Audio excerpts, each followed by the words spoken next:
Hello everyone, welcome back to another episode of r/prorevenge. In today's episode, pyramid scheme scammer ends up paying in the end. How I got revenge on the bitch that got me fired. Fodud Fight. Before we get started, make sure to subscribe so you will never miss a video. So let's get started. Pyramid scheme scammer ends up paying in the end. About 6 or 7 years ago, I was trying to enlist into the military. I ended up not joining, but that's a story for another time. At this point, I was led to believe I was about 4 months away from leaving for boot camp. I was running out of savings and needing a part-time job for some spending cash while I waited around. So I did what any enterprising 20-something would do, and searched Craigslist for jobs. I normally hate sales jobs, especially those based on commissions, but figured it would be a great way to earn some extra cash short-term. Found a few job listings that looked promising, and put out some applications. A few days later, I received a call from David. He was opening up a new store and needed associates. He liked my resume and asked if I'd be available for an interview on Friday morning.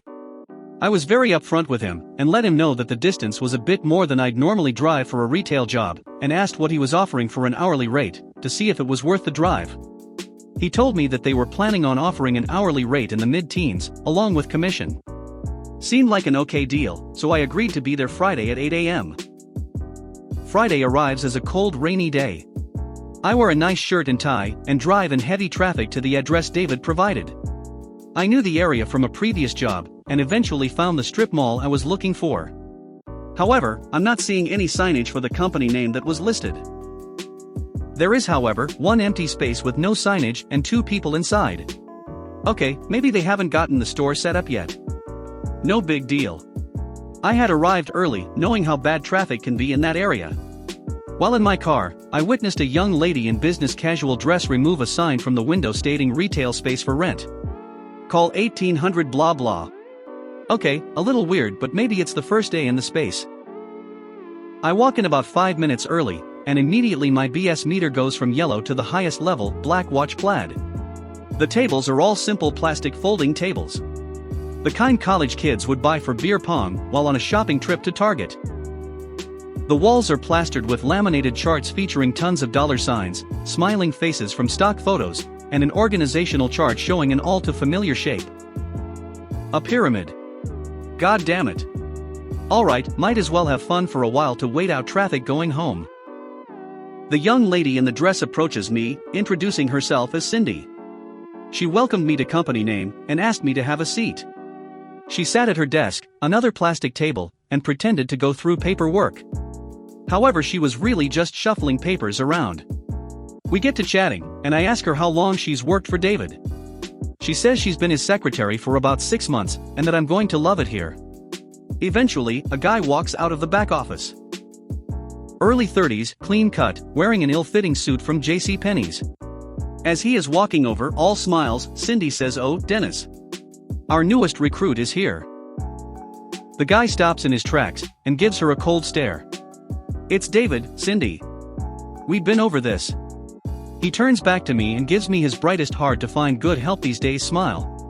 David sits me down and welcomes me, saying they are going to start with a group interview, and has me sit down in a circle of chairs. Eventually more people come in and sit down. David gets up and begins to thank us all for coming. He tells us about an exciting new opportunity from Cutco. He pulls out a set of knives, and explains how with his company we can make as much money as we want, all while setting our own hours. He even pulls out a textbook, saying about how this company's revolutionary tactics have even been featured in college textbooks. He opened to a page, his hand covering parts of it, making sure we can all clearly see the words Cutco, in large letters on the page. Sad to say, a lot of the other interviewees were very impressed by this. One pregnant girl seemed very excited that she could work around her pregnancy and upcoming birth. David was going on and on about how much money he's made, and how hard workers will rise to the top quickly. At this point, David said he needed to take a quick phone call, and gave us 5 minutes to have some coffee, chit-chat, whatever. As he stepped away, he left his college textbook behind. Oops. So I pick it up, find the earmarked page, and read. As I thought, it was all about pyramid schemes, and it had Cutco as one of the largest examples. It goes on to talk about how these are essentially scams, not economically viable, etc. etc. So I decide to share this all with the group. I explain how pyramid schemes work, and how he's just scamming us. They seemed incredulous, so I said when David gets back, to ask them about what we need to pay to get started. That finally got everyone to realize what was going on. David walks in a few minutes later, and one of the girls in the group asked David what we need to get started. Well, all you need is your first set of knives to demonstrate. You can sell that on directly or have them order one and keep that as your demo kit. Doesn't matter. Just have to pay the startup fees for it. And that's when all hell broke loose. One kid started to get up and tell him to go fuck himself, saying he's wasting our time, and he's an asshole for trying to pull this shit. The pregnant girl is crying because she thought she found a place that would allow her to work despite being pregnant. David is clearly confused and flustered and asking who told them all this. When it becomes apparent I'm the wrench in the machine, David gets upset and starts telling me to leave. People are yelling at David, David is yelling at me, Cindy is trying to tell everyone she never met David before today and didn't know what this bullshit was. Eventually we all walk out leaving David behind. As I'm walking to the door, I see, leaning against the wall, the sign that was in the window before retail space for rent. Call 1800 blah blah. As I get into my car I dial the number. Eventually I get through to a person and ask about the property for rent at the location of David's company. The nice lady on the phone apologized, saying they had just leased that property out. I asked if she knew how long the lease was for, as I was really interested in the property. She said she wasn't sure, they hadn't done the official paperwork yet. They were on their way to the space to sign everything with the leaseholder in a few hours. I told her everything that had just happened to me, and about David using the space for a pyramid scheme. She got extremely upset, saying that this stuff happens all the time in the industry. They will go to sign and last minute the leaseholder will decide to opt out, after using it for some fly-by-night operation. She thanked me for the info, and I thought that was the end of that. Or so I thought. A few weeks later, I received an email from David, telling me how I ruined his life. About how the property management found out what was going on, and weren't refunding his down payment on the space. Saying he violated a clause in the paperwork he signed to hold the property. How he knew I was the one who called because I'm a terrible human being, etc. etc. Now, he was out thousands for the space and supplies, how he only wanted to give us jobs and help us. It was a long, very angry email, with several things said about me and my mother. So I called 1800 blah blah again, spoke with the same lady I did before, and she was very interested in an email from David where he essentially admitted to what he was trying to do. Said it would help them all in the legal proceedings. And don't you know I was more than happy to send that email along to her. Her lawyer said it should be an open and shut case at that point. I like to think I'm a helper. How I got revenge on the bitch that got me fired. I had been in a job for a couple of years. It started out okay but over time went downhill. My immediate boss left, the head of sales and marketing, and the president of the company didn't replace him for an entire year. He simply ignored or berated the sales and marketing teams. His expectations were ludicrous.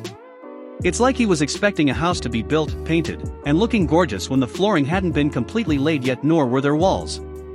I did the best I could with no help and no one to work with closely who knew the industry. I hung in hoping it would turn around eventually, but I was not happy. When the president finally did replace the head of sales, he was a real arrogant asshole. Then he hired a woman who was just like him, and was supposed to be my boss.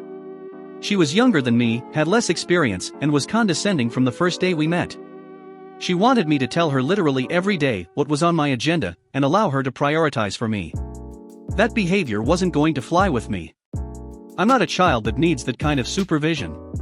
I started looking for another job and didn't go along with her program easily or willingly. She tried to get me to teach her my job so she could kick me out taking my knowledge with her, but I refused. Thankfully my ex-boss pulled me into an opportunity working with him at his new company, but the interview process took time. I kept my mouth shut waiting to be let go so I could file unemployment in between jobs, if needed. I watched her manipulate the new HR girl into thinking she was in the right and somehow I was in the wrong while I'm the one being ganged up on. I put up with her, and the new head of sales become increasingly nasty with me, manipulating my words and the situation. I just kept my mouth closed. The day I was let go, she was acting so arrogant. She put on a fake "I'll give you a reference if you need it." I put on a fake "Oh, that's too bad, I thought we were doing much better getting along." The whole time she thought she was getting away with her charade, and was inwardly gleeful. She thought she was ruining my life and running the show. The very next day she got a text from me. "I knew who you were from the start. I saw what you were up to the entire time. I knew your intentions to learn from me and push me out. I knew every time you lied to me. I saw how you sucked up to HR girl to manipulate her. I saw your joy to get me in trouble with head of sales by misinterpreting my words to him. I'm so grateful that I'm a good person who wants to lift people up to help them succeed, instead of competing with others and pushing them down, trying to hurt people's lives and careers for selfish gain. That's why I will always be a successful person, and what you do will eventually catch up to you. God sees our hearts as easily as we see faces. I don't need your games. I don't want your reference. I have another job lined up with people who are real, kind, honest, truly want to serve others and each other. Goodbye." Then 3 months later, a follow-up. "Thank you for being the catalyst for God's amazing blessing that He had ready and waiting for me with my new job. I'm making a lot more money in my new job, well over 6 figures, with a lot less stress. I work from home every day and I'm loving it. Everyone I work with is genuinely kind and decent. The average tenure at the company is a decade or more because the company is so stable. I couldn't be happier." God, that was petty AF and felt amazing. Fodud Fayet.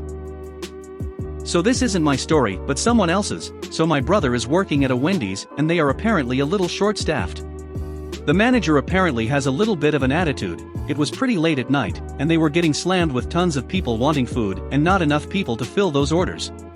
There was some Karen there who just could not believe that she had to wait 5 entire minutes for her burgers and fries, or whatever she ordered.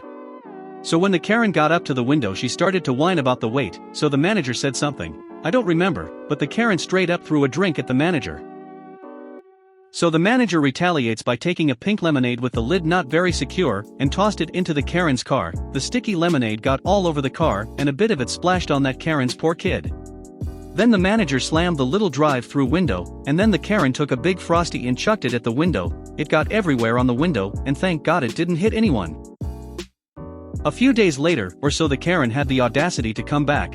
Apparently she went around making up some fake story about how she was so kind and nice, but she had one bad moment that she wasn't proud of, and the manager was so mean and awful, and how the manager started it by throwing a drink at her car, and it hit her poor little angel. I don't really know what happened after that, but I hope that witch got banned. If you made it to the end of the video, thanks for watching. Don't forget to like, subscribe and share, and we will see you in the next video.